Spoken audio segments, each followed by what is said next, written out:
At 71, you start to believe you've seen everything life has to offer. You think there are no more surprises left. No more shocks, just quiet days, familiar routines and memories. That's what I believed too.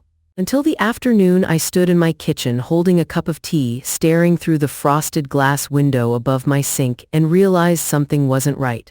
My name is Helen Crawford, and what I saw that day didn't just disturb me, it changed the way I looked at my own family forever. The window didn't show clear details, just shapes, shadows, movement, but I recognized the figures instantly. My son Brian and his wife Linda standing in my backyard, talking. Their voices were low, but the tone was serious. Not casual, not relaxed. Something about the way they stood, close, tense, almost secretive, made my stomach tighten. They weren't just talking, they were discussing something important, something they didn't want me to hear. I told myself to ignore it, to step away, to give them privacy, but then Brian said something that made my fingers tighten around the cup. "She won't notice," he said. I froze, the words echoed in my mind. She won't notice. My heart began to beat a little faster. I leaned slightly closer to the window. I knew I shouldn't listen, but something inside me, something instinctive, told me this wasn't a conversation I could afford to ignore. And the next thing I heard made it impossible to look away, because they weren't just talking about something small, they were talking about me. I stood perfectly still, barely breathing. Through the frosted glass I could see Brian pacing slightly. Linda remained still, arms crossed. "We just need to be careful," she said. Careful, there was that word again. It didn't sound like concern, it sounded like planning. Brian sighed. "I've already checked," he replied. "Everything's in her name, everything." My chest tightened. My house, my savings, the small investments my late husband and I had built over decades, all of it in my name. Linda stepped closer to him. "That won't matter once things are in motion," she said quietly. "In motion?" A cold feeling settled in my stomach. What exactly were they planning to put into motion? Brian lowered his voice, but I caught enough. "She's slowing down, Linda. Anyone can see it." Slowing down? I felt something shift inside me. Yes, I moved a little slower than I used to. Yes, I sometimes forgot small things, but nothing unusual, nothing serious. Nothing that meant I couldn't take care of myself, yet here they were, turning normal aging into something else, something useful. "She trusts us," Linda said, "and that makes it easier." Easier, the word hit harder than anything else. Because trust was something I had never questioned, not with my own son, not with my family, and suddenly that trust felt like a mistake. I stepped back slowly from the window, my hands trembling slightly because I understood now. They weren't just talking about concern, they were talking about opportunity, and in their eyes I was the opportunity. But what I didn't know yet was just how far they were willing to go. I didn't confront them that day. I didn't open the door, I didn't let them know I had heard anything. Instead, I did something far more difficult. I pretended everything was normal, because deep down I knew something important. If I reacted too soon, I would lose my chance to understand the full truth, and whatever they were planning, it wasn't small. That evening, Brian came inside like nothing had happened. Smiling, casual. "Hey Mom," he said. "Everything okay?" I looked at him carefully, searching his face for any sign of the conversation I had just overheard. But there was nothing, no guilt, no hesitation, just the same familiar expression I had trusted my entire life. "I'm fine," I replied, and for the first time that word felt like a lie. Over the next few days I started noticing things I had ignored before. Small things, subtle changes. Brian asking more questions about my finances. Linda suggesting I should consider simplifying things. Even casual conversations felt directed, purposeful, like they were guiding me toward something I hadn't agreed to, something I didn't fully understand yet.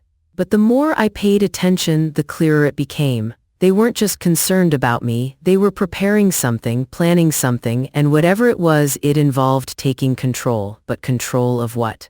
That answer came sooner than I expected, and when it did, it confirmed my worst fear. A few days later, Linda brought it up, gently, carefully, like she had rehearsed it. "Helen," she said over coffee, "have you ever thought about getting a little help around here?" Help. The word sounded harmless, kind even, but now I heard something else behind it, something calculated. "I manage just fine," I replied. She smiled. "Of course she did. You do," she said, "but it's good to plan ahead. Plan ahead." There it was again, that same phrase, that same careful tone. Brian joined in. "We're just thinking about what's best for you," he added. "What's best for me?" I nodded slowly, pretending to consider it, but inside everything was becoming clear.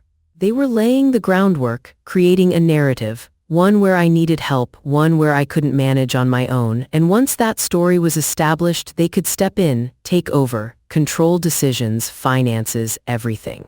But what they didn't realize was that I had already seen behind the curtain. I knew what they were doing, and now I had a choice: confront them immediately or wait, watch, learn more. I chose to wait. Because patience has a way of revealing things that confrontation never could, and I had a feeling they hadn't shown me everything yet. Over the next 2 weeks, I became someone different. On the outside, nothing changed. I smiled, I listened. I agreed when necessary, but inside I was paying attention to everything, every word, every glance, every question, and slowly a pattern began to emerge. Brian started asking about my bank accounts more often. Linda suggested organizing my paperwork just in case. They brought up stories about elderly neighbors needing assistance. Each conversation felt intentional, guided, like they were slowly building a case.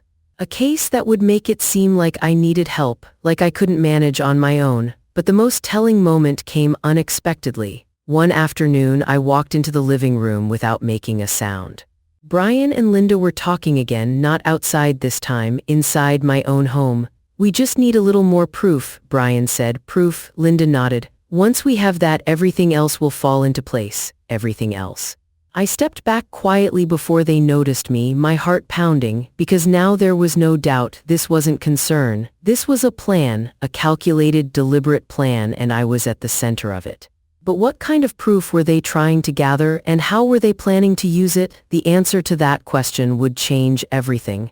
That night, I made a decision. I wasn't going to wait any longer. If they were building something behind my back, I needed to protect myself, so I did something they never expected. I spoke to a lawyer, a quiet, experienced woman who listened carefully as I explained everything. She didn't interrupt, didn't question my judgment, and when I finished, she said something simple. "They think you're not paying attention." I nodded. "They're wrong," she added, and for the first time since this began, I felt something shift: control. We reviewed my finances, my legal documents, everything, and then she explained my options, how to protect my assets, how to ensure no one could make decisions on my behalf without my consent, how to stay in control of my own life. But she also suggested something else. "Let them continue," she said, "because people reveal their true intentions when they believe no one is watching." So I did exactly that. I continued playing my role, calm, unaware, trusting, but behind that calm I was preparing, because whatever they were planning, it wasn't going to succeed. Not anymore. Still, there was one thing I needed: proof, not just suspicion. Not just overheard conversations, real, undeniable proof, and I had a feeling they were about to give it to me. It happened sooner than I expected. Another conversation, another moment they thought was private, but this time I was ready. I listened carefully, every word, every detail, and what I heard was everything I needed. They talked about control, about paperwork, about making it look like I needed help, about gaining access to my finances. There was no misunderstanding anymore, no confusion, just truth, clear, undeniable, and once I had that truth, I knew exactly what to do. The next time they sat across from me, smiling, pretending everything was normal, I didn't play along. I looked at them calmly, and I said something that changed everything. "I know what you're doing." The silence that followed was immediate, heavy, unavoidable. Because in that moment, their plan fell apart, and for the first time they realized something. I wasn't the person they thought I was, not confused, not unaware, not powerless, and now they were the ones without control. But what happened next was something I never expected. Brian didn't deny it. Linda didn't argue. Because they couldn't. The truth was already out. And once truth is exposed, there's no putting it back. What followed wasn't dramatic. No shouting. No anger. Just silence. And understanding. The kind of understanding that changes relationships forever. "I trusted you," I said quietly. And that was enough. Because trust, once broken, is never quite the same again. Over time things settled. Not perfectly, not completely, but enough to move forward. Because life doesn't always give you clean endings. Sometimes, it just gives you clarity. And that's enough. As for me, I learned something important. Something I wish more people understood. Growing older doesn't mean losing control. It doesn't mean becoming invisible. And it certainly doesn't mean giving up your independence. Because the truth is, wisdom doesn't fade with age. It sharpens.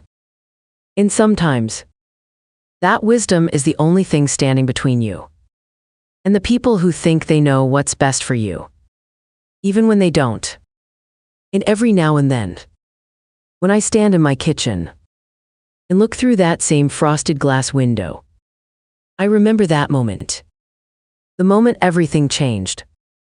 Because sometimes, the things we aren't meant to see are the very things that open our eyes.